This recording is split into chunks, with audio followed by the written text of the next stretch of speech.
Capítulo 9 do livro de Atos, estudo na Bíblia de Estudo Pentecostal. Nos versos 3 a 19 do capítulo 9, fala sobre a conversão de Paulo. Os versículos 3 a 9 registram a conversão de Paulo fora da cidade de Damasco, que sua conversão ocorreu nessa ocasião e não posteriormente na casa de Judas, fica claro à luz do seguinte. 1. Ele obedece às ordens de Cristo, compromete-se a ser um ministro e testemunha do Evangelho e um missionário aos gentios e entrega-se à oração. 2. Paulo é chamado irmão Saulo por Ananias. Ananias percebe que Paulo é um crente que experimentou o novo nascimento, que se dedicou a Cristo para fazer a sua vontade e que apenas necessita ser batizado, receber a restauração da sua vista e ser cheio do Espírito Santo. No 11 fala...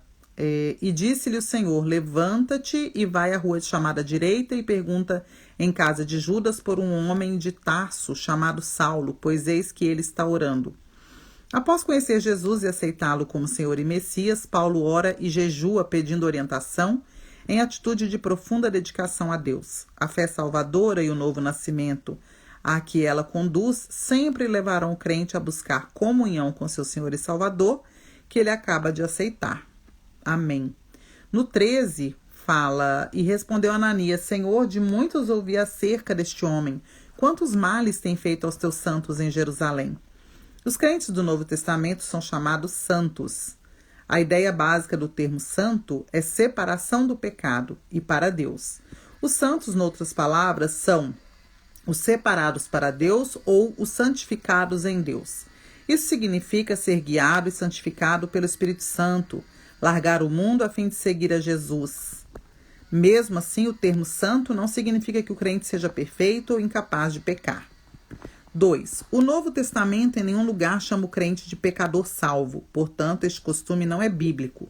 O termo bíblico comum para todos os crentes é santo, o qual enfatiza a pressuposição bíblica que todos os crentes vivem conforme os ensinos divinos da justiça, isso está em Efésios 5:3, e a necessidade da santidade ser uma realidade interna em todos os que pertencem a Cristo. Isso está em 1 Coríntios 1:30.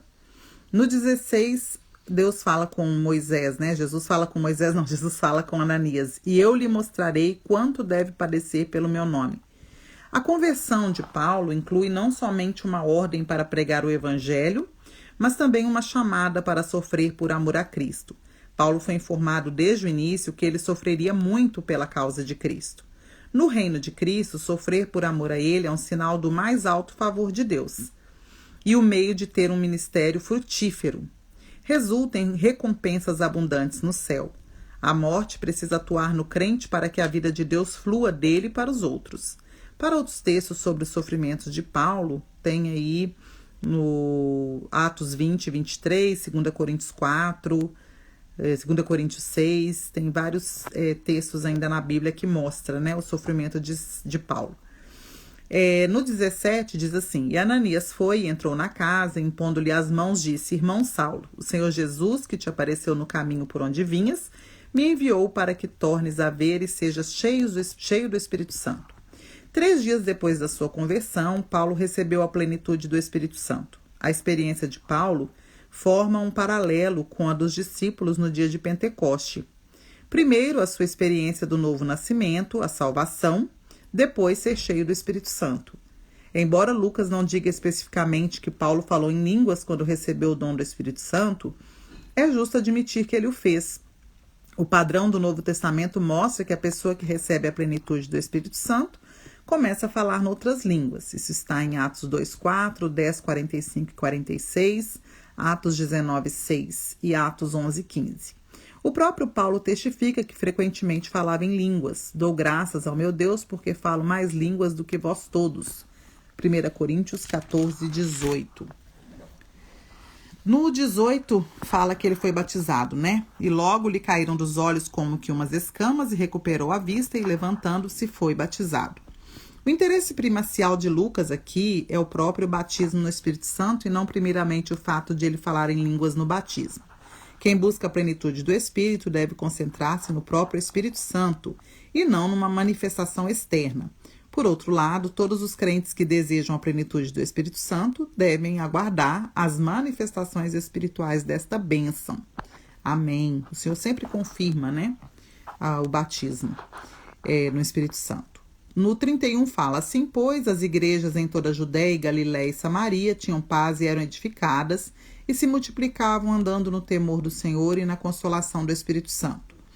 Lucas enfatiza a fórmula temer a Deus tanto no seu evangelho, em Lucas 1:50, 18:2 e 23:40, como em Atos. São os tementes a Deus, os gentios que abraçaram a fé judaica, que formam a base inicial da obra missionária aos gentios, no capítulo 10. O temor do Senhor produz confiança e obediência, bem como afastar-se do mal. E isso, por sua vez, resulta na consolação do Espírito Santo.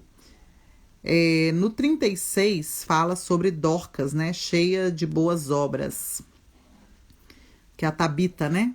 Traduzido se diz Dorcas, que é gazela. Assim como Deus operava através de Pedro para curar e para ressuscitar os mortos, ele também operava através de Dorcas para praticar atos de bondade e de amor.